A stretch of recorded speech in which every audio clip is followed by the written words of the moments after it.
Love Serye TV. Mr. Billionaire May Missing Melody. Tunghayan na po natin ang huling bahagi. May inihandang welcome dinner si Autumn para sa kanila.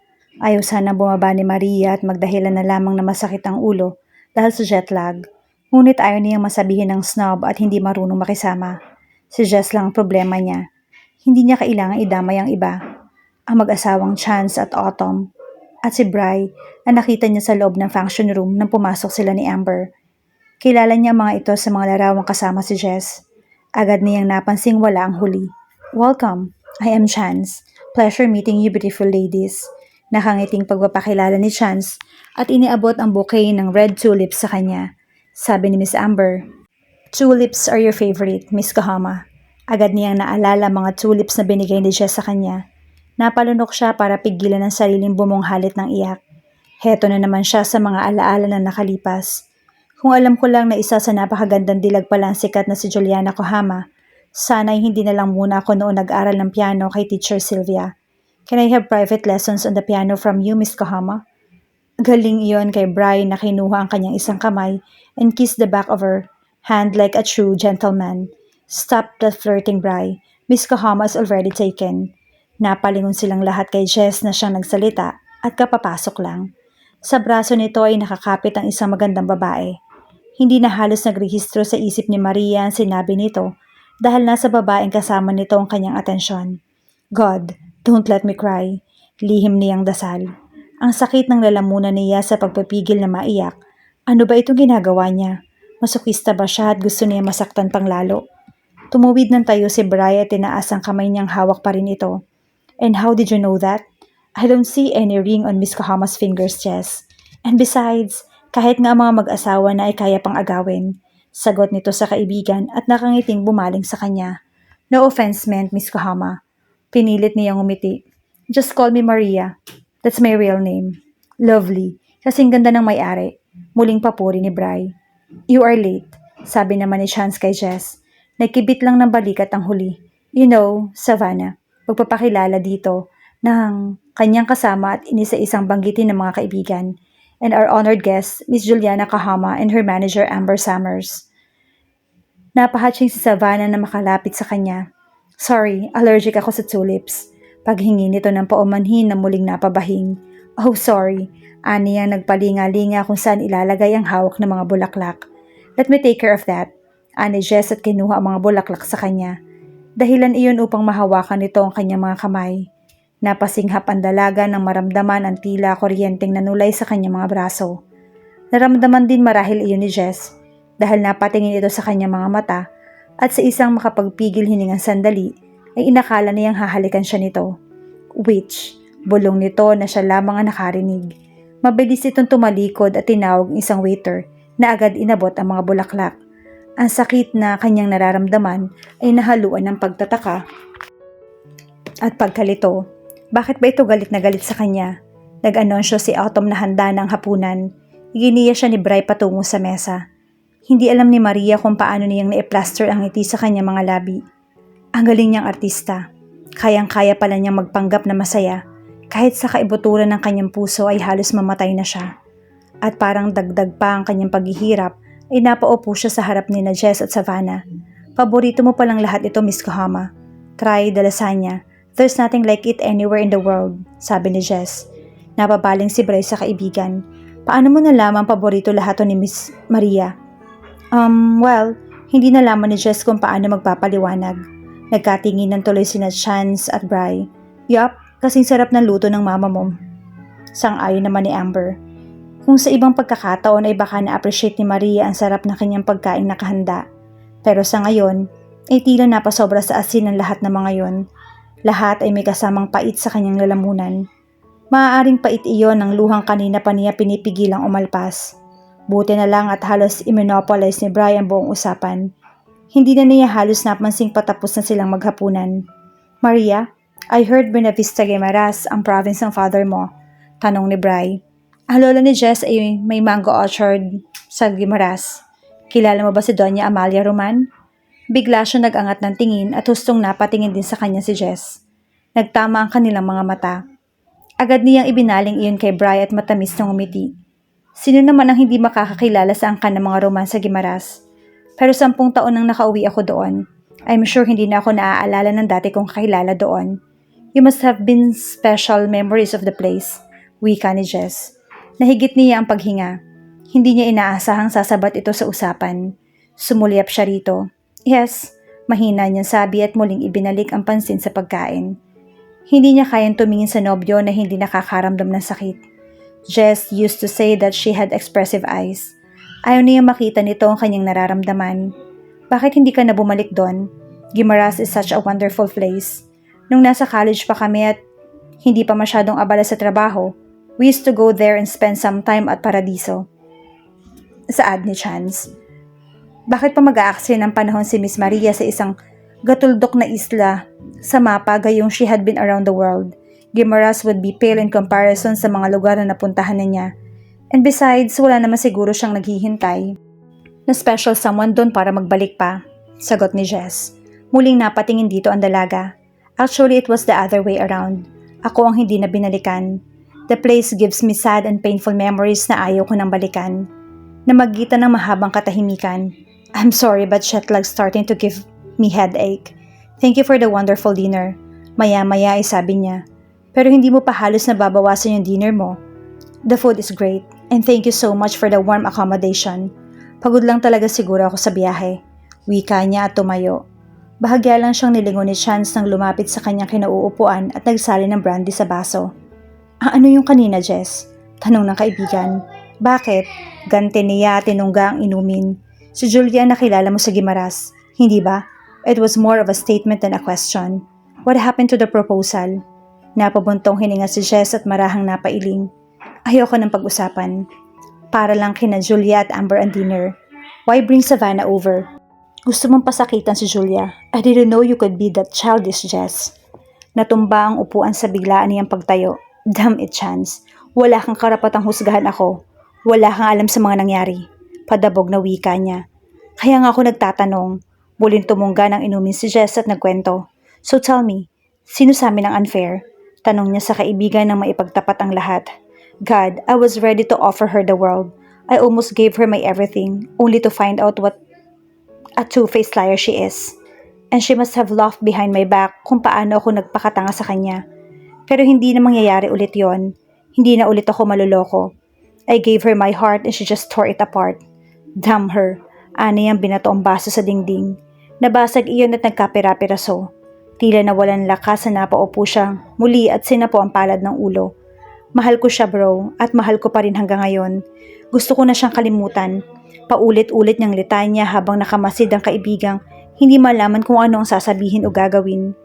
Palabas si Jess sa function room nang tawagin ng isang waiter. Sir, nakalimutan po ni Miss Kohama. Anitong inabot ang bouquet ng tulips. Itapon mo. Paangil niyang sabi. Sir, nalilitong tanong nito na napakamot ng ulo. Muli itong tumalikod. Mariin siyang napapikit at inihilamos ang palad sa mukha. Damn, dapat na talaga niyang ayusin ang sarili. Hindi pwedeng ibunto niya sa ibang tao ang kanyang mga frustrations. Ngayon nagpasya na siyang tapusin na ang pagmumukmok ay hindi na magtatagal at mapapansin ng mga kaibigan ng pagiging bugnutin niya. Napabuntong hininga siya.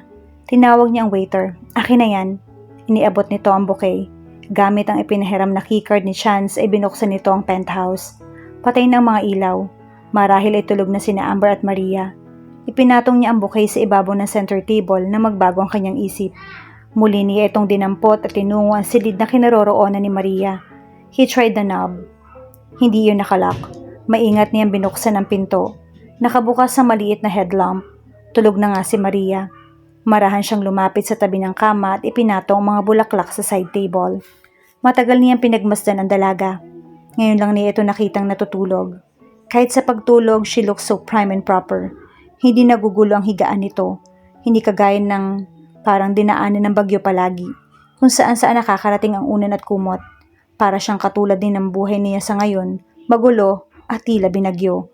Bakit mo ako hinayang mahalin, Maria?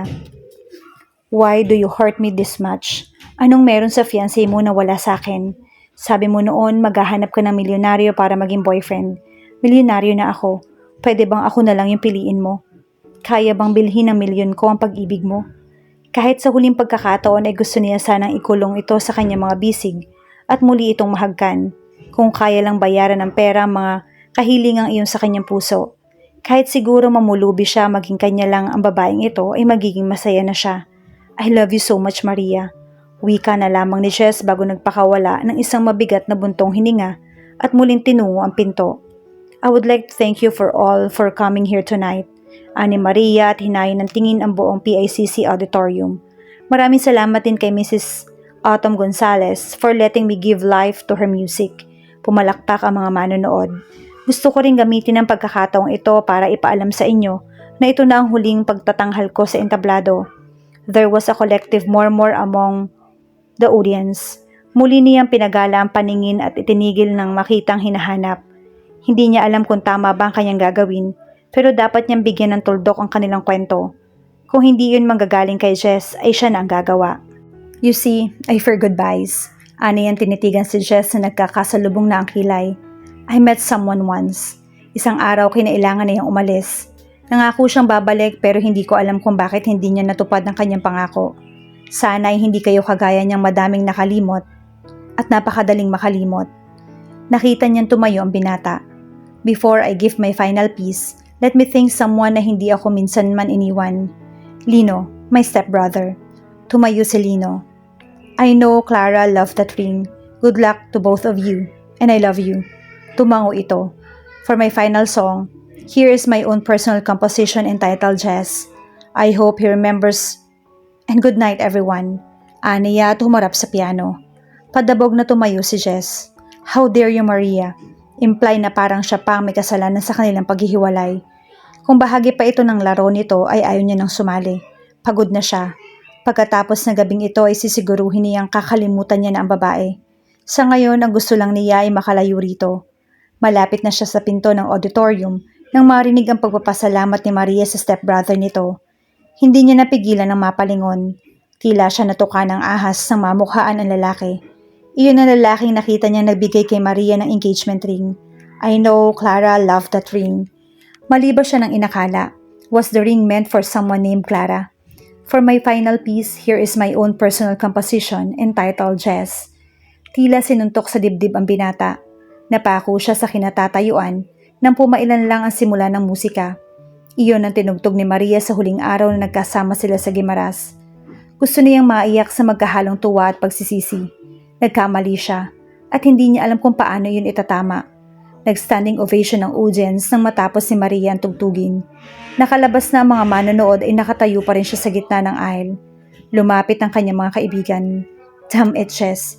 Ikaw at si Maria. Hindi makapaniwalang bulalas ni Bri. Girlfriend mo ang international piano sensation at hindi mo man lang sinabi sa amin. Ani Autumn. So tama ba ako nang sabihin you assume wrong? Tanong naman ni Chance. I was a jerk, bro. Dapat ay nag-usisa muna ako. Wika niyang puno ng pagsisisi. Hinihintay ka niya, sabi ni Amber na mag-cruise sa mag-isa sa Maria. Pagkatapos nitong concert, you could propose to her there. Siguraduhin mo lang that you do the right thing at the right time. What if hindi niya ako mapatawad? Puno ng agam-agam na tanong ni Jess. Then tumalon ka na lang sa dagat at magpanggap na nalulunod. Baka maawa siya at tanggapin ang paghingi mo ng sorry. At tanggapin din ang proposal mo, wika ni Bri. Binatukan ito ni Chance. Be serious, Bri. Saway nito sa kaibigan. Itinirik ni Bri ang mga mata nito. You really can't read between the lines, Jess. Naiiling na wika ni Chance. She dedicated her final song to you. Naghihintay siyang tuparin mo yung pinangako mo. Kung hindi ka niya nakalimutan sa loob ng maraming taon, hindi rin niya magagawang kalimutan ka ng ganun-ganun lang. Huwag ka na magdalawang isip, bro. She is just waiting. Maria gave out a deep sigh. Paano niya makakalimutan si Jess kung ganitong pulos magkakapareha ang kanyang nakikita? Nung araw na umalis sila sa Pilipinas ay inasahan na yan susundan siya nito. Pero nakaalis na sila at nakabalik ng California ay hindi yun nangyari. Ang gabuhok na nahibla ng pag-asang inalagaan niya sa dibdib ay tuluyan ng napatid. Gaano man kasakit para sa kanya at gaano man kahirap ang tuluyan na nitong ibaon sa limot ay kailangan niyang subukan. She couldn't live her life waiting for someone who did not really care about her. Miss Lacson? Napatingin siya sa crew ng luxury liner na tumawag sa kanya. Yes, sagot niya. I'm Jave. Ma'am, Midnight Voyager gives a special dinner to our first-time passengers. If you would follow me, please. Welcome aboard, Maria. Bati ng isang pamilyar na boses na makapasok siya sa isang function room. Naghihintay si Jess sa kanila. Bumaling ito kay Jav. Sabihin mo kay Eliza na maghintay sa cabin ko at pakitawagan si Captain Sam na dalhin ang yate ko sa susunod na puertong dadaungan ng Midnight Voyager. My fiancé and I will ride Starlit Cruise for the remainder of the cruise. Bilin nito sa crew na agad tumango at lumabas ng function room. Lihim na binatukan ni Maria ang kanyang sarili. Gusto niyang pumihit pabalik ngunit magiging katawa-tawa siya kapag ginawa niya yon. Bakit sa dinami-dami ng luxury liners ay ito pa ang pag-aari ni Jess ang napili ni Amber? Ano ngayon ang gagawin niya para iwasan ito sa cruise ship? Para naman siyang tanga kung magmumukmok sa loob ng kanyang cabin hanggang sa susunod na port kung saan makakaalis na ito ang fiancé nito. Napakapit siya ng mahigpit sa sandalan ng upuan. Pakiramdam niya ay bigla siya ng hina. Mariin niyang ipinikit ang mga mata at hiniling na sana ipanaginip lang ang lahat at pagmulat niya ay mawawala na. Asa pa siya. Naroon pa rin si Jess sa kanyang pagdilat. Bakit mo ko pinapunta dito? Tanong niyang pilit pinatatag ang sarili. Hindi siya dapat umiyak sa harap nito. To ask you for something. Sagot nito. Ask it anyway. Humakbang ito ng isa pagpalapit. Why did you dedicate your last song to me? Does it really matter? Ganting tanong niya. Huwag mo sagutin ang kapwa tanong ang tanong ko, Maria. Angil nito. Tanga ka kung hindi mo naiintindihan, Jess, Roman. Balik niya. Gaanong kahirap sagutin ang tanong ko, Maria? Tinapunan lang niya ito ng matalim na tingin bilang sagot. Inisang hakbang nito ang kanilang pagitan at ikinulong siya sa mga bisig. I have my ways of making you speak, girlfriend. Anitong halos nakadikit na ang kanilang mga mukha. Napalunok siya at itinulak ito. Damn you, Jess. Don't ever call me that again. At huwag mo na akong hahawakan. Kumakabog ang dibdib na singhal niya. Kailangan niya magpakita ng galit sa lalaking ito. Kung hindi, mauupos na naman siyang tila kandila at magpapatangay sa dinidikta ng kanyang puso. Tatawagan kita sa paraang gusto ko and I will touch you hanggang sa imibigay mo sa akin yung sagot na gusto kong marinig, Maria. Wika nitong muling humakbang palapit sa kanya. Alright, dyan ka lang. Napaatras na sabi niya. Hindi ito tuminag sa kinatatayuan at hinintay ang kanyang sasabihin. I dedicated that song to you because I want you to know you meant everything to me. Tinugtog ko yun dahil hindi ko magawang makalimot at magalit sa'yo sa kabila ng ginawa mo. Hindi dahil tanga ko para maniwalang mahal mo ako. Sa bilis ng kanyang pagsasalita ay pwede na siyang sumali sa Guinness World Book of Records. Napakunot ang kanyang noo nang bigla itong humalakhak. My God, I have never heard you speak that fast before. Nasagot ko na yung tanong mo kaya hayaan mo na ako. Mabilis na siyang humakbang patungo sa pinto ng function room. Ngunit napigilan siya ng binata sa isang braso. Hindi pa tayo tapos. Tila batang nagpapadyak ng paa si Maria. Ano pa ba yung gusto mo? Tinanggap ko nang hindi mo ako mahal. Kung tutuusin na hindi ko naman talaga narinig na sinabi mo yon. Nag-assume lang yata ako. Gusto mo pa bang ipakilala sa akin yung fiancé mo?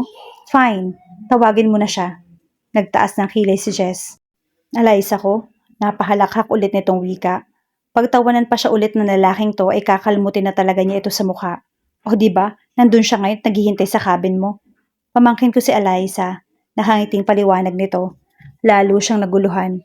Pero sabi mo magkukrus kayo ng fiancé mo sakay ng yate. Sino kung gano'n ang fiancé mo? Ayun na naman ang ngiti nitong tumutunog sa kanyang depensa. Lihim siyang napaungol. Ikaw, kung tatanggapin mo, literal siyang napanganga. Bago pa siya makaisip ng isasagot ay lumuhod si Jess sa kanyang harapan. Lalo siyang nawala ng masasabi nang ilabas nitong isang diamond engagement ring. Will you marry me, Miss Juliana Kahama? May Maria? Ano ginagawa mo? Aniyang sa wakas ay maapuhap ang dila. Gusto mo ng permanenteng relasyon, hindi ba? I am offering you a lifetime commitment. Bakit mo ko gustong pakasalan? Dahil mahal kita. Maria, minahal kita sa loob ng 10 taon. Pumikit ang dalaga upang namnamin ang sinabi nito. Maya-maya ay namasa mga matang tumingin ito rito. Noon ko pa gustong marinig na sabihin mo yan. Muling umiti si Jess. Kinuha nito ang singsing at sinuot sa kanyang daliri. Hindi na siya nagprotesta. I made you a promise na mas matimbang pa kaysa pagsasabi ng mga salitang yan, Maria. I was just such a jerk for assuming wrong about Lino. Wala pa ring masasarap sa pakinggang kaysa dyan, Jess. At ano naman ang kinalaman ni Lino dito? Ikinwento nito ang dinatnang eksena noon Inakala nitong nag-propose si Lino sa kanya. Tinampal niya ito sa dibdib. Nandun ka? Dapat ay nagpakita ka. Di sana ay napakilala ko kayo. Sa isa't isa. Napakamot ito ng ulo. Hindi ko na naisip yon. I was so green with jealousy and I could murder him without second thoughts. Sa susunod kasi magtanong ka muna bago mag-assume ng kung ano-ano ha. Yes, wifey. Nakangiti nitong sagot. Siya naman nagtaas ng kilay. Anong wifey? Hinalikan nito ang tungki ng kanyang ilong. Bago matapos ang cruise na to, pakakasal tayo sa pinakamalapit na puertong mabadadaungan ng liner. May reklamo ka? Siya naman ang napangiti. Yup, Lino will murder me kapag inunahan ko pa silang magpakasal ni Clara. Napabuntong hininga si Jess. Then gusto kong ibigay na rin ito. Nitong may inilabas na isa pang singsing. A wedding band. An assurance of my promise. Talagang pakakasalan mo ako? Tumanggi pa rin ang utak niyang maniwala. Isa yun sa mga pangako ko, hindi ba? Namasa ang mga mata ni Maria. Walang masabing itinaas niya ang kamay. Isinuot ni Jess ang singsing at hinalikan ang likod ng kanyang palad. Mahal na mahal kita, Maria. Kahit noong akala ko ay niloko mo ako, hindi ko magawang kalimutan ka. I love you too, Jess. Sobra. Nang hindi ka na magparamdam, akala ko ikamamatay ko. Hindi ko maintindihan kung bakit bigla ka na lang nawala. At nang magkita tayo, galit na galit ka at nagpanggap na hindi ako kilala. Masuyong pinahid ni Jess ang luhang hinayaan niyang maglandas sa kanyang mga pisngi. I'm so sorry, Maria. Hindi mo lang din alam na sa bawat patutsyadang ginagawa ko para saktan ka, ay mas ako yung nasasaktan. Captain Sam, Chef Vince and Joe got the full blast of my grumpiness sa panahong pinagtaguan ko ang lahat. Dahil gusto kitang kalimutan. I could never forget those lovely chinky eyes na bumihag sa puso ko 10 years ago. I love you so much, Maria, and I promise to make you happy. Nung huling sinabi mo yan ay hindi ka na nagpakita, which made each day a living misery for me. Wala pang kahulugan ang lahat kung wala ka. Sisiguraduhin kong hindi ka mawawala sa buhay ko ngayon. And I promise you a lifetime this time around. Parang ang igsi ng lifetime, Jess. Napabuntong hiningang isiniksik niya ang ulo sa lieg nito. Jess smiled and kissed the top of her head. Let's make it forever then. Gusto ko yan. Itinaas nito ang kanyang baba. Napabuntong hininga siya sa kaligayahan. When his lip touched hers, she knew his libertine's promise was already for keeps.